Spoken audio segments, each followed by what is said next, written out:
ღირსი ზოსიმე პალესტინელი, ღვთის შეწევნისა და მოთმინებისათვის. ჩვენი ყოველი საქმე თესლსა და ნაყოფს აგავს. შესწირავს კაცი ღმერთს ერთგულებასა და გულმოდგინებას. ღმერთიც აკურთხებს მის შრომას და იძლევა სანაცვლოდ მადლს. მიწის მუშაკი ბევრს არ თესავს, მაგრამ ღმერთი აკურთხებს მის შრომას და ღებულობს მრავალს.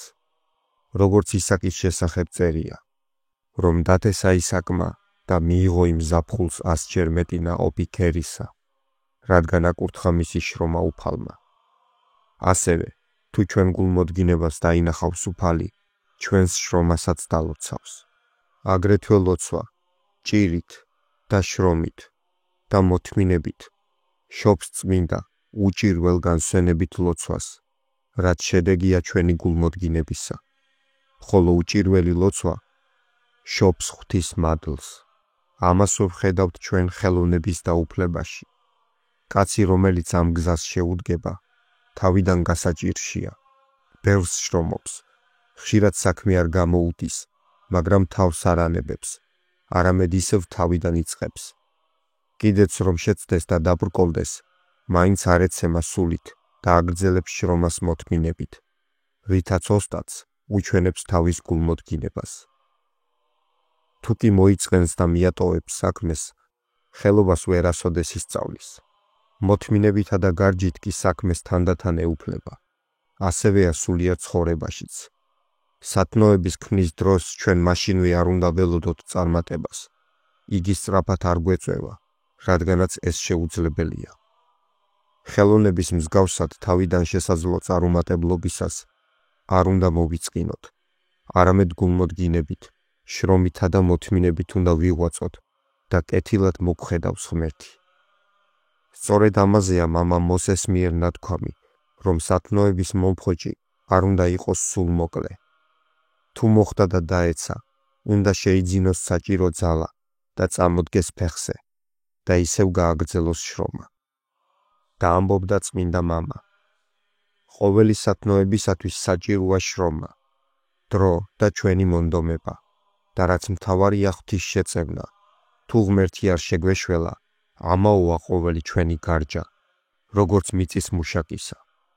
ვინაიდან თუ ღმერთი არ შეეწევა და არ მისცა წვიმა, ცუდად დაშვება და ამაო იქნება მისი შრომა. ხოლო ღვთის შეწევნა სჭირდება გულმოდგინე ვედრება ჩვენი და ღმერთზე მინდობა. თუ დაუდევრად ვილოცებთ, როგორ მოგხედავს ღმერთი? ან თუ ვილოცებთ დაზარებით, უგულოდ, ან და მოვიწყენთ ლოცვისას, ვერაფერს ვეღირსებით, რადგანაც ღმერთი გულმოდგინებას სულისას ხედავს და მის მიხედვით მოგცემს წყალობას.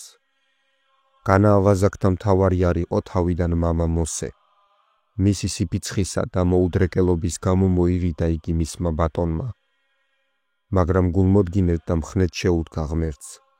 ყველასათვის ცნობილია თუ რა საზომს მიაღწია მან და რჩეულთა თანაღვთისათა შეირაცხა, როგორც ამბობს მისი ცხოვრების აღმწერი. ხოლო ჩვენ თუ კი რამ გაგვაჩნდა სარწმუნოებრივი სითბო, დროთა განმავლობაში ჩვენი დაუდევრობითა და სიზარმაცით, ისიც დავკარგეთ და ამაო საქმეები ვიწყეთ. ღვთისა და მოყვასის სიყვარული ამაო და წარმავალი საქმეების სიყვარულში გავცვალეთ. და ვერ გაგვიცნობიერებია, თუ როგორი უაზრო და ცარიელია ისინი. იესო გლახაკი და უძლური კი არ არის, რომ ვერ შეძლო საქმე მრავალი სიმდიდრის მონიჭება, როგორც უბოძა წმინდა მამამთავრებს, თუ კი ეცოდინებოდა, რომ ვირგებდით მისგან ბოძებული სიმდიდრისაგან. მაგრამ იცის, რომ მის მიერ მოცემული წყალობა ხშირად გვნებს და ამიტომაც კაცთმოყვარე უფალი გვარიდებს მას, რათა მისგან სრულიად არ დავიღუპოთ. თუ კი იხილავდა, რომ უხვი შეწევნა სასიკეთოდ გვექცეოდა, უშურველად მოგმადლიდა მეტსაც, მაგრამ როგორც უკვე ვთქვით, ღვთისაგან მოცემულ სიკეთეს ბოროტად ვიყენებთ და ჩვენი უკეთურების გამო იგი საზიანო ხდება. ამიტომ არის, რომ ხშირად აბრკოლებს უფალი ჩვენს კეთილ განზრახვას, რამე თუ მან იცის, რომ ის ჩვენთვის ზიანის მომტანი შეიქნება. ადამიანი იმას კი არ აკეთებს, რასაც განიზრახავს, არამედ იმას, რასაც მასზე დაუშვებს ღმერთი თავისი განგებულებით, რაც მხოლოდ მისთვისაა ცნობილი. ხშირად ვიღაც ცდილობს აღნოს მეორეს, მაგრამ არ უშვებს ამას ღმერთი და ცუდად შვრება ბოროტის მსურველი. ასეთ დროს კაცი გამოიცდება ადამიანური ნებით. რამდენს შეეცადნენ ბოროტად მამამთავრებისათვის, მაგრამ ვერ შეძლეს, რადგან ღმერთმა არ დაუშვა. ამაზეა დაწერილი: არა აუფლა კაცსა ვნებად მათდა. თუ ინებებს უფალი თავისი ძალის სიუხვის გამოჩენას, მაშინვე შეუძლია უწყალო გული გადააქციოს მოწყალედ, როგორც წერია ყოველივე ეს დანიელის წიგნში. და მისცა ღმერთმა დანიელს წყალობა და შეწყნარება წინაშე საჭურის მთავრისა. ბედნიერია ის სული, რომელმაც თავისი თავი შეამზადა ღვთიური ნიჭის მისაღებად. ასეთსას არასოდეს ტოვებს უფალი და მარად ეხმარება და იფარავს იმ საქმეშიც კი, რისთვისაც თავისი უმეცრების გამო არ ევედრებოდა უფალს.